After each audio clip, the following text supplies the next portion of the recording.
welcome to the Yoga House YouTube channel.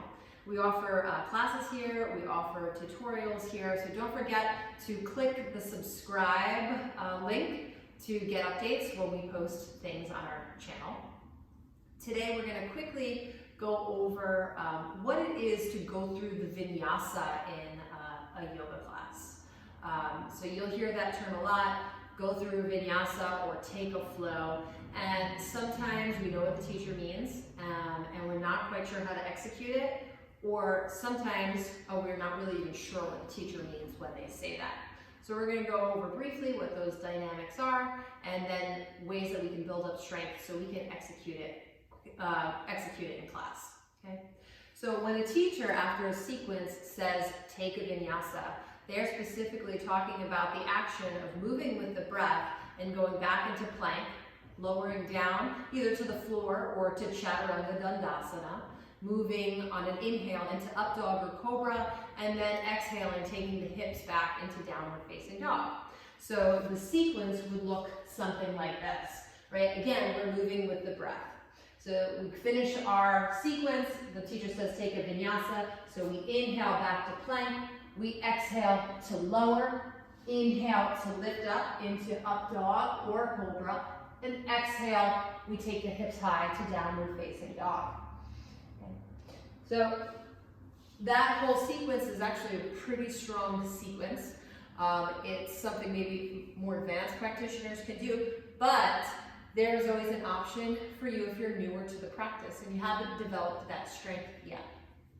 Okay? So if you do want to continue to go through that movement with breath, right, you might step back to plank and lower the knees first, and we're doing this on an exhale. And we want to bend the elbows back, not wide, back, and slowly to come all the way down. We're coming down like a board, right, so the spine doesn't sag. On the inhale, we lift into cobra pose. On cobra, the chest lifts, the arms do not straighten, the arms stay bent, so the back bend is in the upper back, and then you can push back onto knees to downward facing dog. Okay?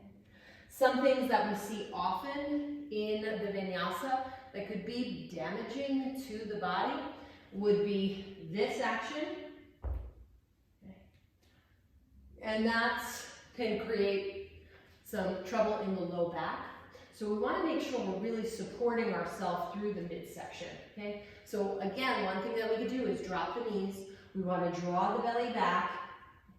And I always tell my students, let the heart touch down just before the hips, and that's going to make sure the hips don't sag. And we lift up into cobra, and then you can push back your knees to downward facing dog. Right, to develop some strength, to hover in the pose called Chaturanga Dandasana, okay, which is here. Okay. You might drop the knees first. Look, my knees are behind my hips. Again, the elbows bend back, and you don't have to come down that low. And then you can inhale, take the chest forward and up.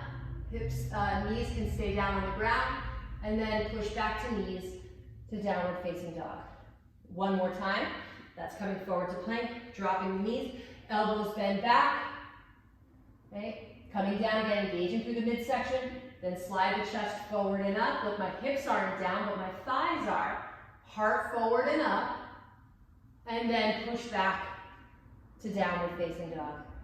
And then over time, we keep the knees off the mat, belly draws back, shoulder blades pull apart, and we lower and hover.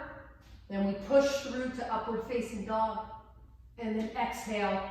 We engage the core, belly to spine, and take the hips high. So these are just different levels that you can go through to stay with that breath and body movement in the practice.